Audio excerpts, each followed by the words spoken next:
Si tu arquitecto no tiene claro qué es una superficie útil, una superficie servida, una superficie, etcétera, el que paga es usted. Más vale que lo definamos ahora porque ciertamente hay arquitectos que proyectan y colegas que no tienen muy clara cuál es la diferencia entre edificación útil, servida, etcétera.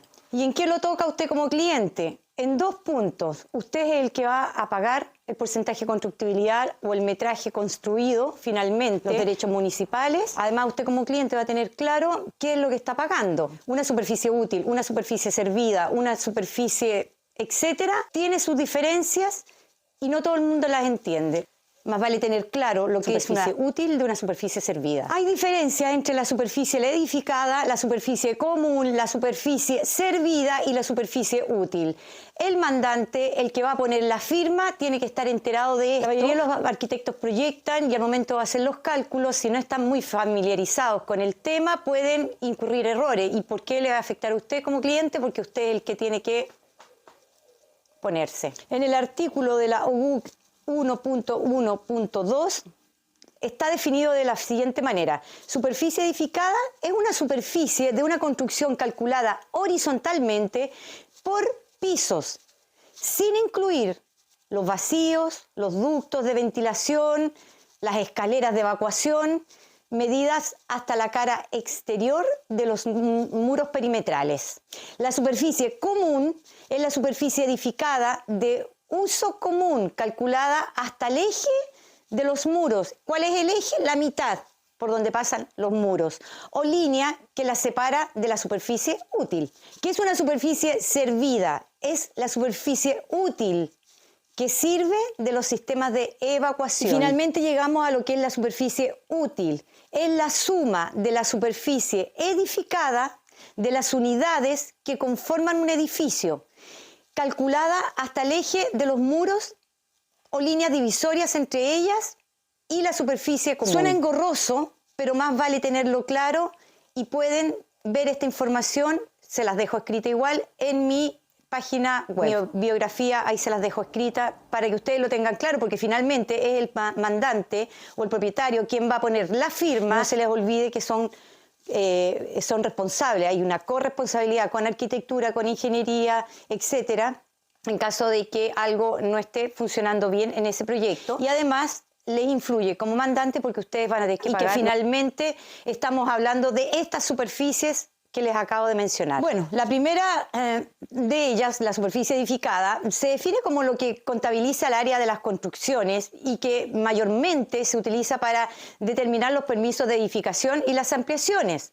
Existe, sí, cierto criterio que hemos visto en algunas municipalidades que difieren de lo común. Por ejemplo, en casos en que se ha descontado de un segundo piso la superficie de la escalera, pero este tipo de casos depende del criterio del revisor y no es algo generalizado. Por otra parte, la superficie útil es la que se utiliza para el cálculo de la carga ocupación. Ya les voy a hablar de esto porque es muy importante. La declaración de estos cálculos es responsabilidad del proyectista de cada proyecto, que por lo general es un arquitecto, así como también de los cálculos relacionados de la ocupación de suelo, constructividad, el artículo 1.2.4. La carga de ocupación es la cantidad de gente que va a ocupar una determinada construcción, un determinado espacio.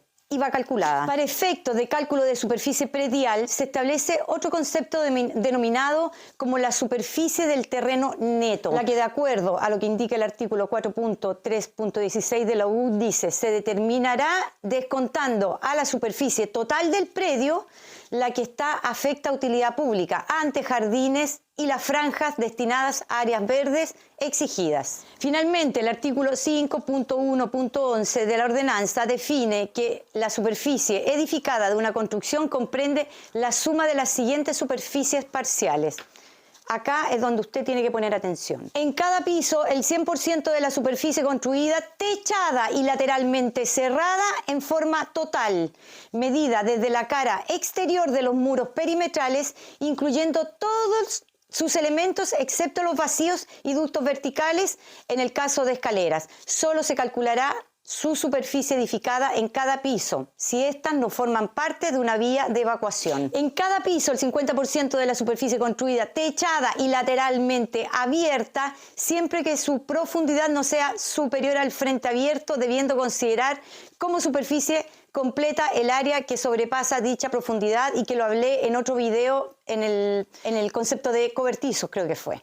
Señor, señora, en cada piso no se contabilizarán las superficies abiertas cuya cubierta esté embolado por dos o más lados convergentes, las jardineras exteriores y los espacios cubiertos y abiertos del primer piso que sean de uso común. En el caso de planos inclinados, la superficie edificada se determinará por el área definida en un plano paralelo al piso trazado a la altura de 1.60 metros sobre él. En el caso de los cuerpos salientes, se computará la superficie horizontal de ellos si su altura libre interior es igual o superior a 1,60 m. Por último, no se olviden que son los mandantes los que firman los proyectos.